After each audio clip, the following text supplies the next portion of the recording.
Hello नमस्ते, most welcome आप सभी का। उम्मीद है सब लोग बिल्कुल बढ़िया होंगे। तो स्टार्ट करते हैं आज के सेशन। और इस वाले सेशन में हम अपनी दिल्ली पुलिस के लिए प्रैक्टिस सेट देख रहे हैं जीएस का। देखो हमारा पहला क्वेश्चन क्या है। हमारा पहला क्वेश्चन है ये, बोलता है ब्रिटिश एम्पायर गेम्स कब शुरू हुए। तो ये शुरू हो गए थे 1930 में। और कहां से शुरू हो गए थे? कनाडा के हैमिल्टन से शुरू हो गए थे। ओके। और भारत ने जो हिस्सा लेना शुरू करा वो 1934 से भारत ने हिस्सा लेना शुरू करा था। तो ध्यान रखोगे इनका शुरू शुरू में नाम क्या है? British Empire Games. अच्छा, अगर हम देखें इनका नाम 1978 में क्या हो गया था? कॉमनवेल्थ गेम हो गया था। अच्छा, फिर भारत में कभी हुए हैं क्या? यस, 2010 में ये दिल्ली में हुए हैं। ओके भाई, ध्यान रखोगे। तो ये भारत में हुए हैं गेम्स। ओके। अगर आपसे यूं पूछा जाए कि हमें ये बताइए अब 2022 वाले जो हुए थे वो कहां हुए हैं? वो हुए हैं बर्मिंघम के अंदर। बर्मिंघम कहां पर है? ये इंग्लैंड में है। ओके। लेकिन अगर आपसे यूं पूछा जाए कि अब 2026 के कहां पर होंगे, तो ये होंगे स्कॉटलैंड के अंदर। स्कॉटलैंड के ग्लासगो में होने जा रहे हैं। ठीक है भाई, ध्यान रखोगे कहां होने जा रहे हैं? ग्लासगो में होने जा रहे हैं। ऐसे भी आप ध्यान रखोगे। ठीक है, क्लियर हो जाएगा। आ जाओ नेक्स्ट पर। नेक्स्ट देखते हैं। नेक्स्ट क्वेश्चन क्या है? बोलता है भारतीय संविधान के किस अनुच्छेद के अनुसार मुख्यमंत्री की नियुक्ति राज्य के राज्यपाल के द्वारा की जाती है? ओके। तो ये जो आप आर्टिकल 164 देख रहे हो, इसके तहत गवर्नर किसकी नियुक्ति करता है? सीएम की करता है। ठीक है, तो हमारा राइट आंसर क्या हो जाएगा? ये।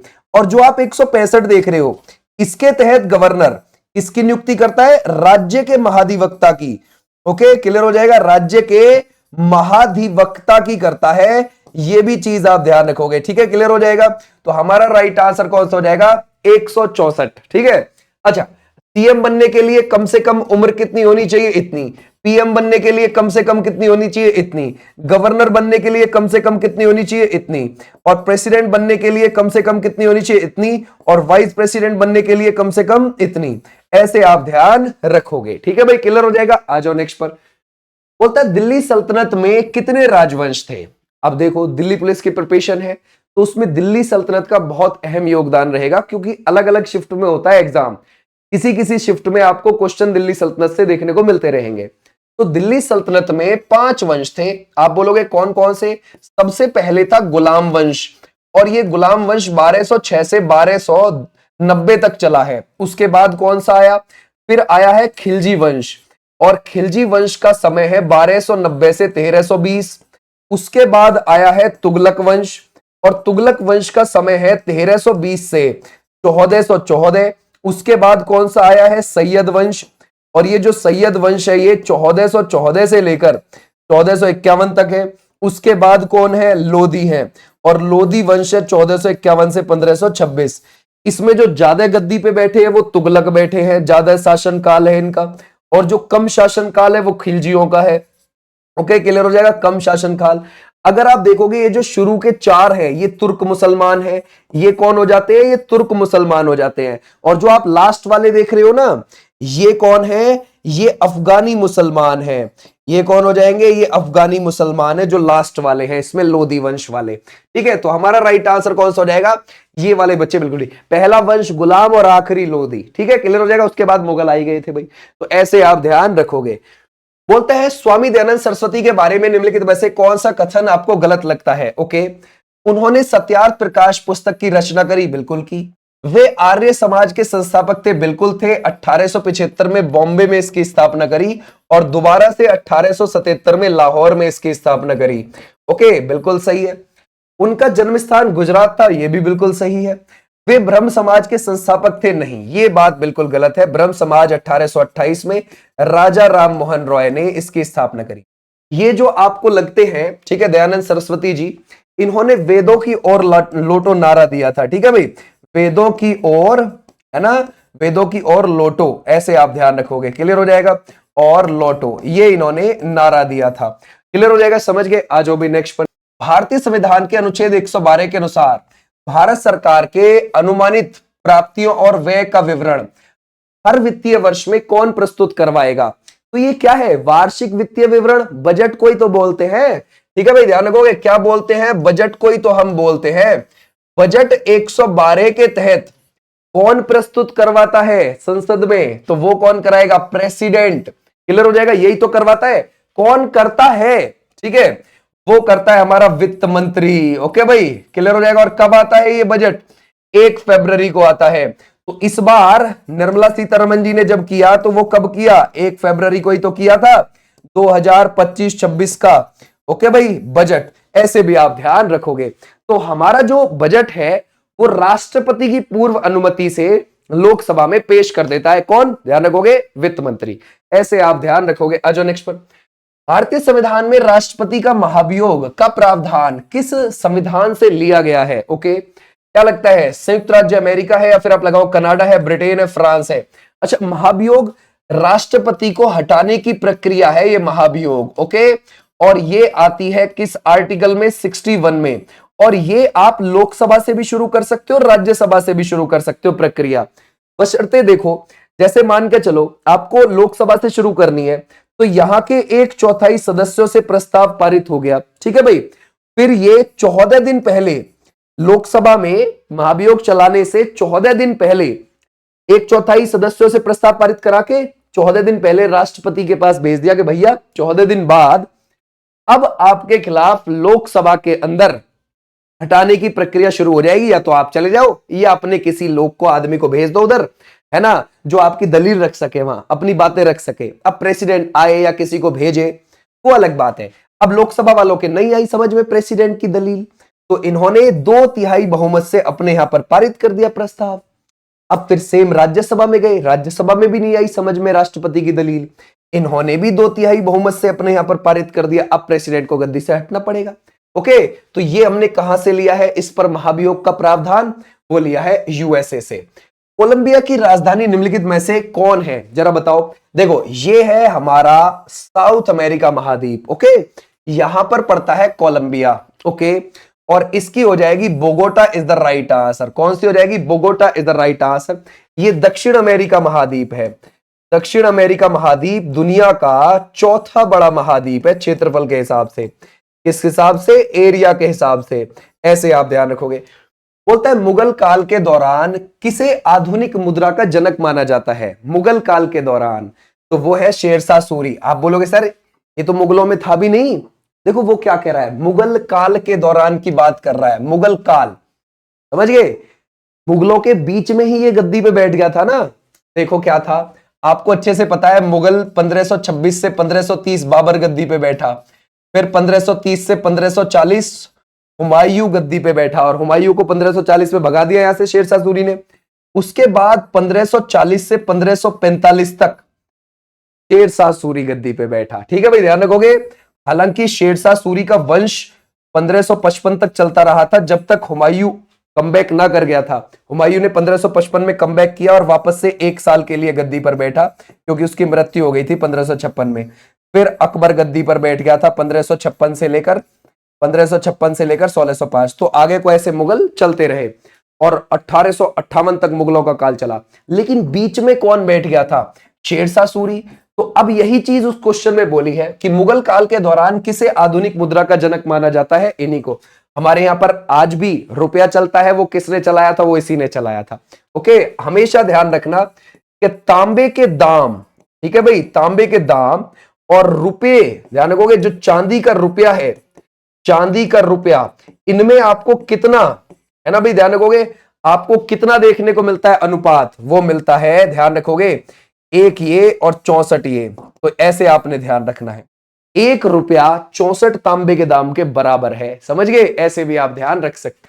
बोलते परमहंस मंडली का गठन के उन्मूलन के लिए किया गया। किसके उन्मूलन? जाति व्यवस्था के उन्मूलन के लिए।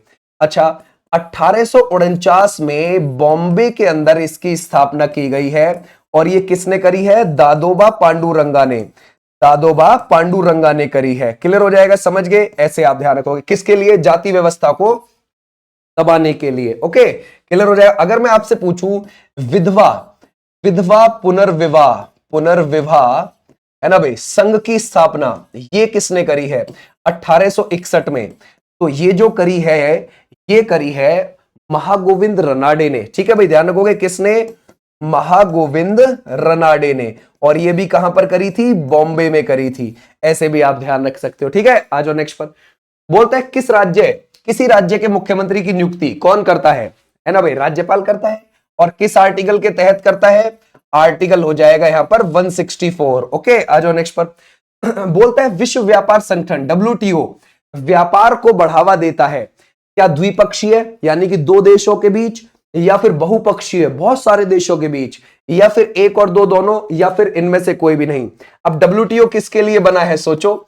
वर्ल्ड ट्रेड ऑर्गेनाइजेशन 1 जनवरी है ना 1995 को इसकी स्थापना हो जाती है। हेडक्वार्टर आपको जेनेवा स्विट्जरलैंड के अंदर आपको देखने को मिल जाएगा। ओके भाई, क्लियर हो जाएगा।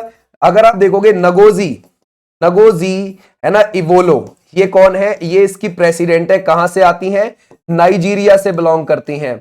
ओके भाई, क्लियर हो जाएगा, नाइजीरिया से बिलोंग करती है। भारत भी WTO का सदस्य है और ये बहुपक्षीय है, समझ गए, क्लियर हो जाएगा। बहुपक्षीय बढ़ावा देता है व्यापार को, यानी कि मल्टीलेटरल बहुत सारे देशों को है ना एक साथ व्यापार करने के लिए बढ़ावा देता है। दो देशों के लिए नहीं लगा ना, गड़बड़ हो जाएगी। ठीक है, आ जाओ भी नेक्स्ट पर। बोलते हैं महाराष्ट्र सरकार ने मराठा योद्धा रघुजी भोसले की तलवार किस जगह से नीलामी में 47.15 लाख में खरीदकर वापस मंगा ली, लंदन से। ठीक है भाई, ये जो रघुजी भोसले थे, अगर आप देखोगे रघुजी भोसले, इन्होंने 1730 में भोसले वंश की नींव रखी थी और ये कहां पर रखी थी, ये रखी थी नागपुर में। ठीक है भाई, ध्यान रखोगे, नागपुर में। बोलता है निम्नलिखित राज्यों में से कौन से राज्य पहले दक्षिण पश्चिम मॉनसून से वर्षा प्राप्त करते हैं। देखो, ये हमारा है साउथ वेस्ट मॉनसून, जो सबसे पहले केरल के तटों पर आता है ना भाई, कहां पर आता है, केरल के तट पर आता है सबसे पहले। और ये कब आ जाता है, लगभग 1 जून के आसपास आ जाता है, या कभी उससे 4-5 दिन पहले, कभी 4-5 दिन लेट आ जाता है। ओके, तो ऐसे आप ध्यान रखोगे। और 10 जून तक ये पहुंच जाता है मुंबई, है ना, और 30 जून तक पहुंच जाता है दिल्ली, और जब दिल्ली कवर कर देता है तो बोलते हैं कि पूरे भारत में फैल गया। ओके, तो ऐसे आप ध्यान रखोगे। आ जाओ भाई नेक्स्ट पर। बोलता है नवंबर 2024 में DRDO द्वारा सफल उड़ान परीक्षणों के बाद निर्देशित पिनाका रॉकेट सिस्टम की बढ़ी हुई रेंज क्या है। अभी जो रेंज आपको लगती है वो क्या है, जो ये पिनाका रॉकेट सिस्टम है, तो इसकी है 75 किलोमीटर। तो अभी हमने इतनी दूरी तक की क्या कर ली है, टेस्टिंग कर ली है। अभी आर्मी में इसको शामिल नहीं किया गया, कर देंगे 75 किलोमीटर वाली को। और अभी आगे को जो हम और बनाएंगे वो हम 120 किलोमीटर की रेंज, 200 किलोमीटर की रेंज, 300 किलोमीटर की रेंज के लिए भी बनाएंगे इसको। ठीक है, ऐसे आप ध्यान रख सकते हो। बोलते किस हड़प्पा शहर में कपास उगाया जाता था। ओके, राखीगढ़ी, लोथल, कालीबंगा, या फिर आप लगाओगे इसमें से मेहरगढ़। राखीगढ़ी ये कहां पर है, ये हरियाणा में है। लोथल कहां पर है, ये गुजरात में है। कालीबंगा कहां पर है, ये राजस्थान में है। मेहरगढ़ के लिए कहां जाओगे, देखो जैसे ये है पाकिस्तान। ठीक है भाई, ये पाकिस्तान हो जाता है, और पाकिस्तान में ये वाला जो इलाका है ये बलूचिस्तान वाला इलाका है। यहीं पर आपको मेहरगढ़ देखने को मिलेगा। ये एक सिंधु घाटी सभ्यता, या फिर हम बोल सकते हैं हड़प्पा सभ्यता का भी स्थल है, और ये एक नवपाषाण काल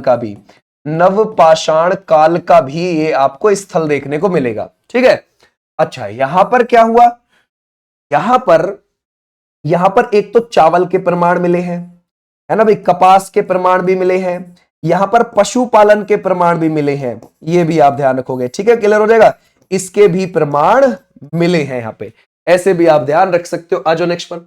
प्रथम पंचवर्षीय योजना 1951 से 56 की योजना का मसौदा तैयार करने में शामिल युवा अर्थशास्त्री कौन थे। देखो, पहली वाली जो है, जो ये आप देखते हो 1951 से 1956 के बीच में चली है, और सबसे पहले 1928 में USSR में शुरू की गई थी। रशिया को पहले USSR बोला जाता था। तो वहां पर जोसेफ स्टालिन ने शुरू करी थी ये पंचवर्षीय योजना, जोसेफ स्टालिन ने। ओके, चाइना ने भी वहीं से ली थी, हमने भी वहीं से ली थी भैया। ठीक है, और हमने अपने यहां पर पहली पंचवर्षीय योजना 1951 से 1956 चला दी। हेराल्ड डोमर मॉडल पर यह आधारित थी। ओके भाई, ध्यान रखोगे, हेराल्ड डोमर मॉडल पर यह आधारित थी, लेकिन उसका मसौदा तैयार करवाने में युवा अर्थशास्त्री KN राज भी थे। ओके, पहली वाली पंचवर्षीय योजना में 2.1% हमने लक्ष्य वृद्धि दर रखी थी, और हासिल कितनी करी है, 3.6% हमने हासिल करी है। ये भी आप ध्यान रख सकते हो। ठीक है, क्लियर हो जाएगा। तो हमारा राइट आंसर हो जाएगा ये वाले बच्चे, बिल्कुल ठीक है। पहली वाली में 5 IIT बने थे। कितने IIT बने थे, 5 IIT बने थे पहली वाली में, ये भी आप ध्यान रखोगे। पहली वाली कृषि पर आधारित थी, जो पंचवर्षीय योजना थी। इसमें भारत कई सारी प्रॉब्लम से जूझ रहा था, जिसमें से एक मेन थी कि जो दूसरे देशों से भारत आ रहे थे भारतीय, उनको कैसे संभाला जाए। जो पाकिस्तान से आ रहे हैं, समझ गए, उनको कैसे भारत में रखा जाए, कैसे संभाला जाए, समझ गए, वो बड़ी प्रॉब्लम थी। आ जाओ भी नेक्स्ट पर। बोलते हैं पहली एशियाई बौद्ध शिखर सम्मेलन कहां आयोजित हुई, जिसका उद्घाटन राष्ट्रपति द्रौपदी मुर्मू ने किया। तो ये हुई है नई दिल्ली के अंदर। ओके भाई, नई दिल्ली के अंदर, और ये हुई है 5 और 6 नवंबर को। अब इसमें क्या था कि महात्मा बुद्ध के द्वारा दी गई शिक्षाओं का कैसे प्रचार प्रसार हो सके पूरी दुनिया के अंदर, इसलिए। ठीक है भाई, आ जाओ नेक्स्ट पर। निम्नलिखित में से कौन सी पुस्तक भारतीय मुक्केबाज मैरी कॉम की आत्मकथा है? वो है अनब्रेकेबल, एन ऑटोबायोग्राफी। और ये अनडिस्प्यूटेड ट्रुथ किसकी है? माइक टाइसन की है। ये किसकी हो जाएगी? माइक टाइसन की हो जाएगी। ओके। और अगर आप देखोगे प्लेइंग इट माई वे, ये सचिन तेंदुलकर की हो जाएगी। किसकी हो जाएगी? Sachin Tendulkar. The test of my life, ये युवराज सिंह की हो जाएगी, है ना भाई, क्लियर हो जाएगा। The race of my life किसकी हो जाएगी? अगर आप देखोगे the race of my life, ये किसकी हो जाएगी? अगर आप देखोगे तो ये है मिल्खा सिंह की। ओके भाई, ध्यान रखोगे, मिल्खा सिंह की हो जाएगी। ऐसे भी आप ध्यान रखोगे। ठीक है भाई, क्लियर हो जाएगा। आज प्लेइंग टू विन किसकी हो जाएगी? साइना नेहवाल की हो जाएगी। बोलता है भारत और किस देश के बीच युद्धाभ्यास विनबैक्स अंबाला में हुआ? देखो भाई, ये 5वें नंबर की एक्सरसाइज थी और ये 2024 नवंबर में हुई है, और ये हुई है वियतनाम और भारत के बीच में। ठीक है, क्लियर हो जाएगा, शाबाश। और ये कहां? अंबाला हरियाणा में ये हुई है। क्लियर है, आ जाओ भाई नेक्स्ट पर। निम्नलिखित में से कौन सी एक लोक नृत्य शैली मध्य प्रदेश की नहीं है? ओके, तो देखो मटकी तो है, गणगौर, गणगौर राजस्थान में भी होता है, मध्य प्रदेश में भी होता है। ओके, क्लियर हो जाएगा। और नौराता मध्य प्रदेश, लेकिन लावणी को आप पूरी तरीके से हटा दोगे क्योंकि ये महाराष्ट्र का है। ये कहां का है? महाराष्ट्र का हो जाएगा। ओके। बोलता है हड़प्पा के किस स्थल में घोड़े के निशान मिले हैं?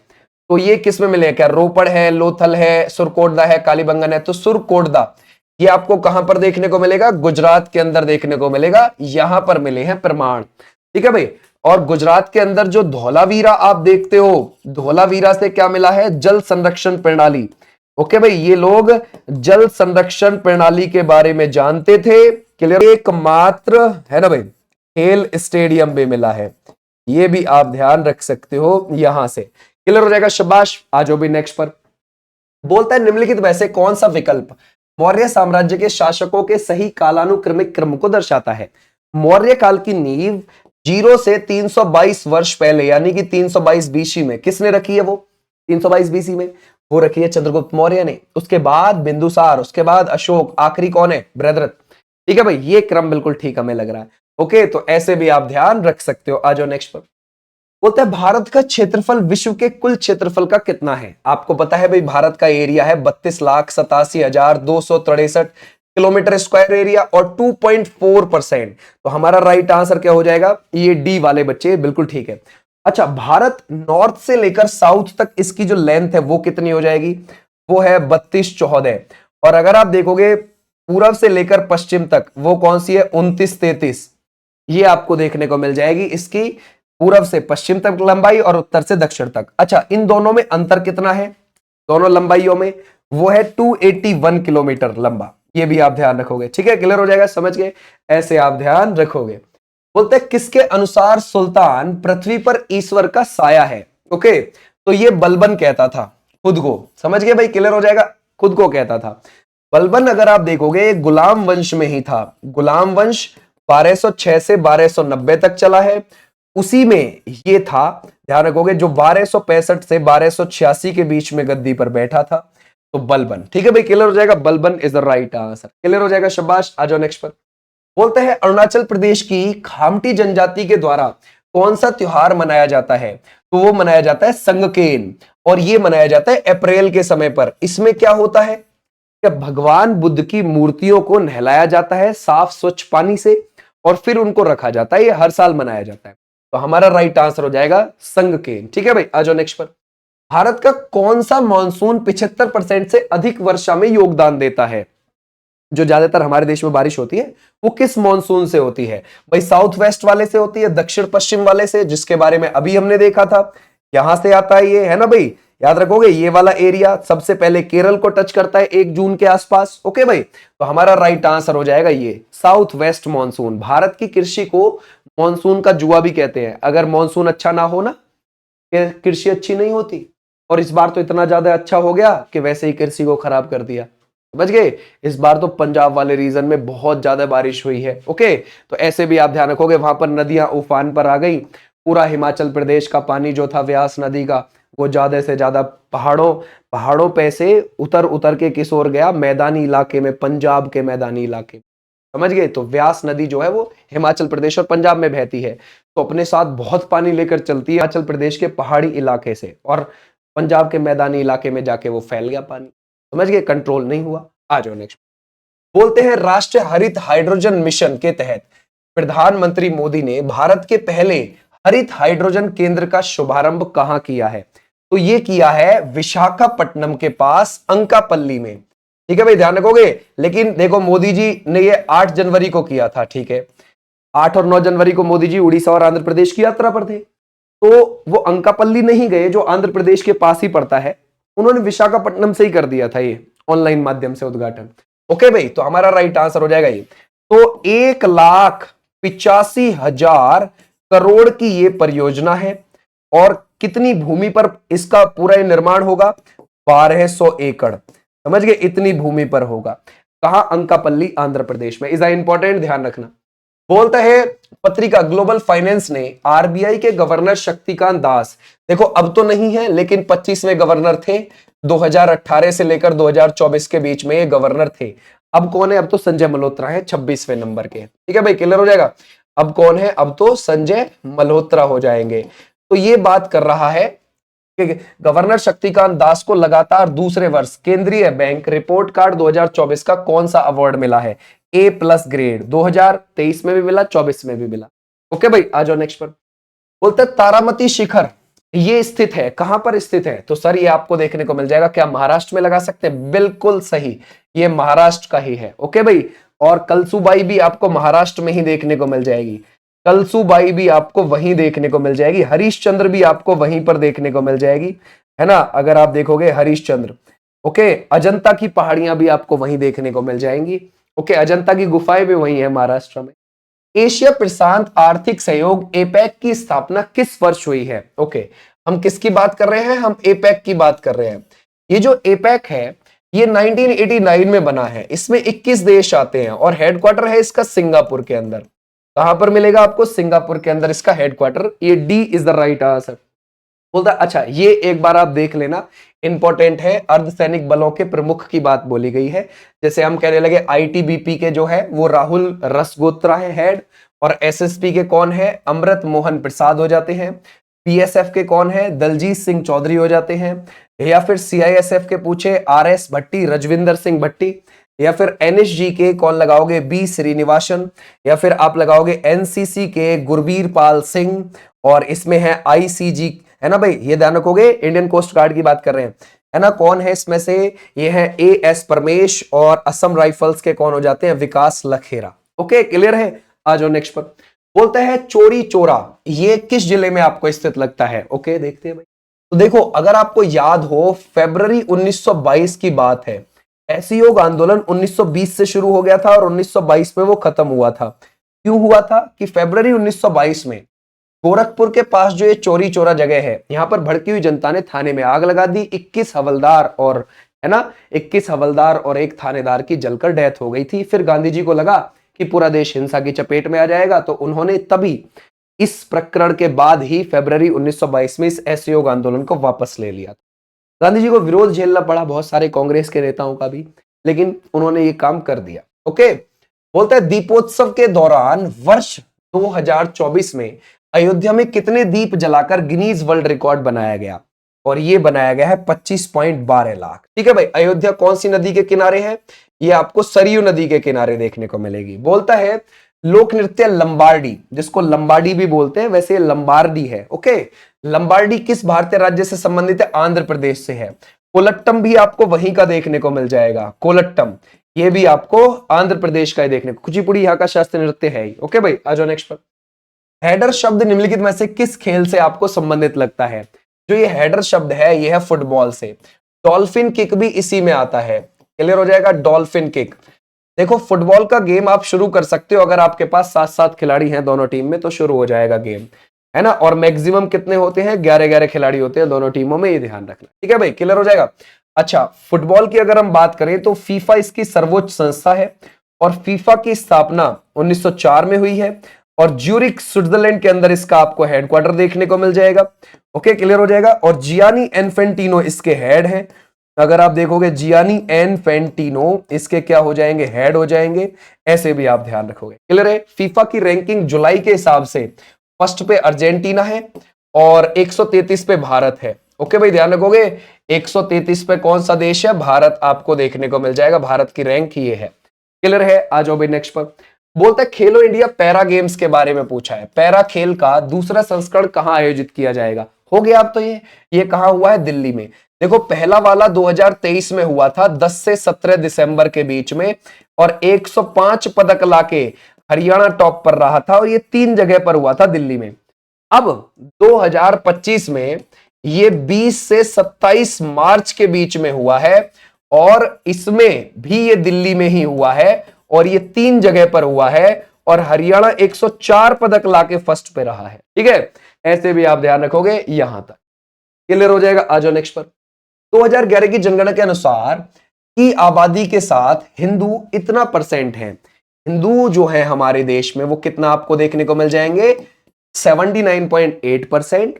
और इनकी जो आबादी है वो कितनी है, 96 करोड़ प्लस, तो 90 करोड़ से ज्यादा हो गई, सीधी बात है, हमारा राइट आंसर है ना। तो हम क्या लिखेंगे, 90 करोड़ से अधिक, है ना। तो अगर आपसे पूछे सेकंड नंबर पर कौन है तो आपको मुस्लिम देखने को मिलेंगे 14.2%।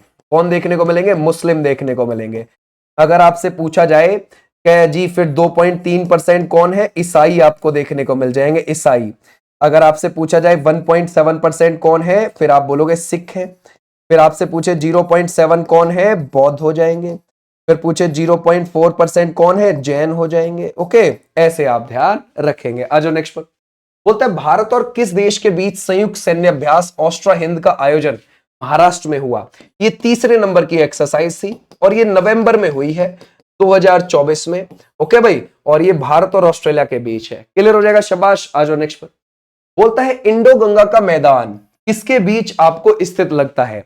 ओके, प्रायद्वीप पठार और हिमालय के बीच में है, समझ गए। इंडो गंगा का मैदान देखो हमारा ये प्रायद्वीप पठार हो गया और हिमालय ऊपर हो गया, उसके बीच में आपको क्या मिलेगा,